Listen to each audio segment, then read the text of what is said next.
Look up at a mounted Tyrannosaurus rex and you may be seeing several different things at once. Some bones may be original fossils. Others may be exact replicas. A missing left bone might be a reversed copy of the right one. The skull could come from a cast, while the real skull sits in a case nearby. In older displays, parts might even represent several different individuals assembled into one skeleton. So, is the dinosaur real or fake? That question sounds simple, but it treats a museum skeleton as if it must be either an untouched prehistoric body or a giant model. In reality, a mounted skeleton is often a carefully documented reconstruction built around genuine fossil evidence. Understanding that difference reveals what museums are actually showing us. First, even an original dinosaur bone is usually no longer bone in the everyday sense.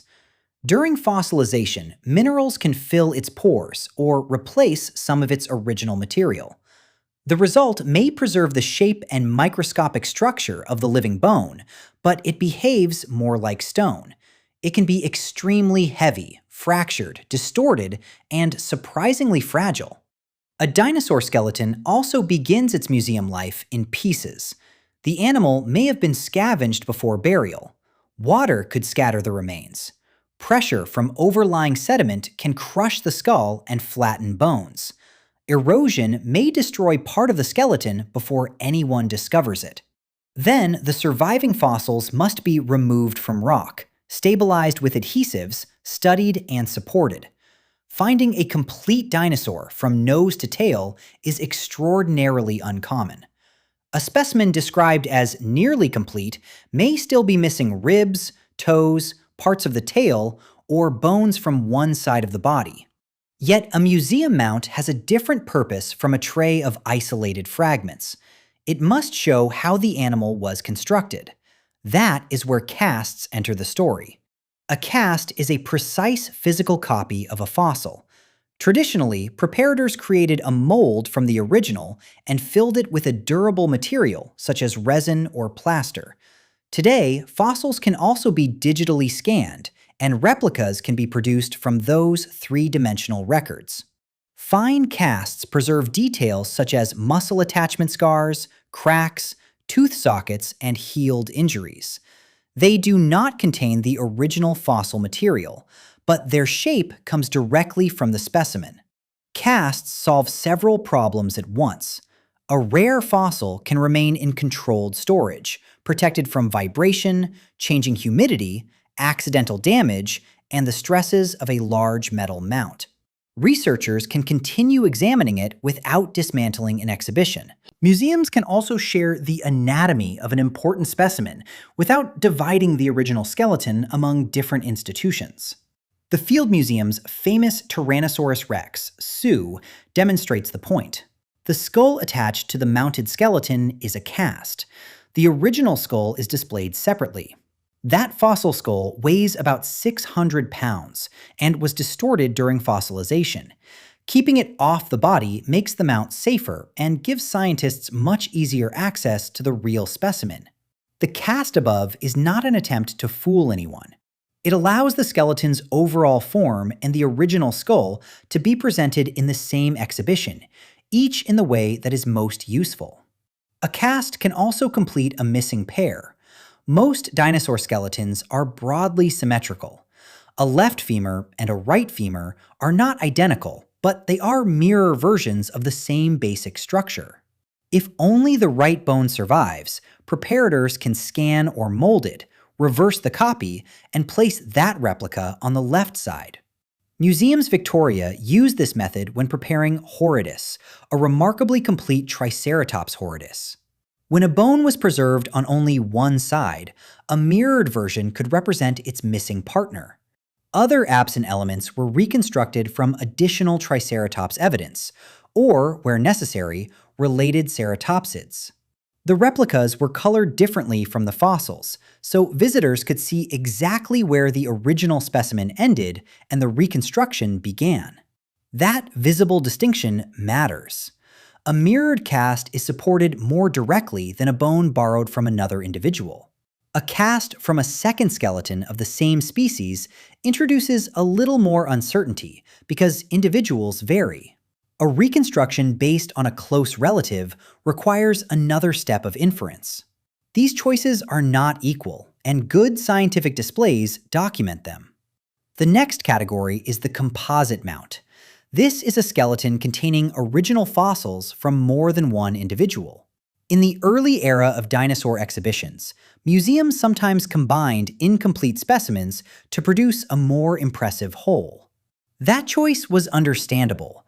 Scientists wanted the public to see an entire animal, and casting technology, mounting methods, and knowledge of dinosaur anatomy were still developing. But composites can create problems. Two animals identified as the same species may differ in age, sex, body size, or natural individual variation. A leg from a smaller animal can alter the proportions of a larger torso. Bones may also be assigned to the wrong species. The finished skeleton can look complete while representing a body that never existed in precisely that form. The American Museum of Natural History's freestanding Tyrannosaurus mount shows how modern interpretation can separate those layers. About 45% of the mount consists of real fossils, mainly from a specimen discovered by Barnum Brown in Montana in 1908. Some limb bones are casts based on another Tyrannosaurus specimen Brown found in 1902. The skeleton remains scientifically valuable because the museum identifies what is original and what has been supplied. An even more dramatic lesson comes from the museum's historic Apatosaurus. When the mount was completed in the early 20th century, it included material from several specimens, casts filling missing areas, and a sculpted skull based on Camarasaurus. At the time, the correct skull of Apatosaurus was uncertain. The mount was not created from random imagination. It reflected the available evidence and the leading interpretation of that evidence. Later discoveries and comparisons changed the picture. The Camarasaurus-style head was replaced with a cast based on an Apatosaurus skull.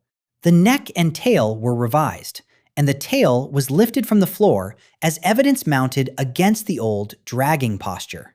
The changing display became a record of science correcting itself. This leads to the least obvious reconstruction in the hall. Even if every visible bone were original, the pose would still be an interpretation.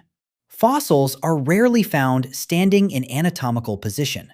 Preparators and paleontologists must determine how the joints fit, where cartilage would have separated the bones, how the spine curved, and whether the pose remains within a believable range of movement. Engineers then have to support thousands of kilograms without making the skeleton appear trapped inside a cage of steel. An old mount with an upright Tyrannosaurus and a tail lying on the ground was not simply a collection of wrong bones. It was an outdated hypothesis expressed at full scale. Remounting the same fossils with the torso held horizontally and the tail acting as a counterbalance did not make them more genuine. It made the anatomical interpretation more consistent with later evidence. This is why the word replica can be misleading. A full cast may contain no original fossil material, yet reproduce one real specimen more accurately than an old composite assembled from genuine but mismatched bones. In some cases, a proportionally consistent cast is scientifically clearer than a mount built to maximize the amount of original fossil on display. Of course, casts cannot replace originals for every purpose. Researchers may need to study internal structure with medical imaging, sample microscopic tissues, examine mineral composition, or inspect features too subtle for a particular molding process. The original fossil is the primary physical evidence. A cast records its external form and allows that form to be displayed, compared, handled, or shared with far less risk. The most useful question, then, is not whether every bone is real. Ask what each part represents. Is it original fossil material from one individual, a cast of that individual, a mirrored copy, a bone based on another member of the same species, or a more uncertain reconstruction based on a relative. Museum labels, diagrams, contrasting colors, and collection records can make those answers visible. Transparency does not weaken a dinosaur mount. It turns the mount into something more honest and more interesting. You are not looking at a resurrected skeleton that happened to survive intact. You are looking at a three-dimensional scientific argument with evidence, missing pieces, and carefully marked conclusions. The gaps are not proof that paleontologists know nothing. They show exactly where knowledge comes from. Every original fossil anchors the reconstruction. Every cast protects or repeats evidence. Every mirrored bone solves a limited anatomical problem. And every corrected posture reminds us that a museum skeleton is not the final word on a dinosaur. It is the best supported version scientists can build from what deep time left behind.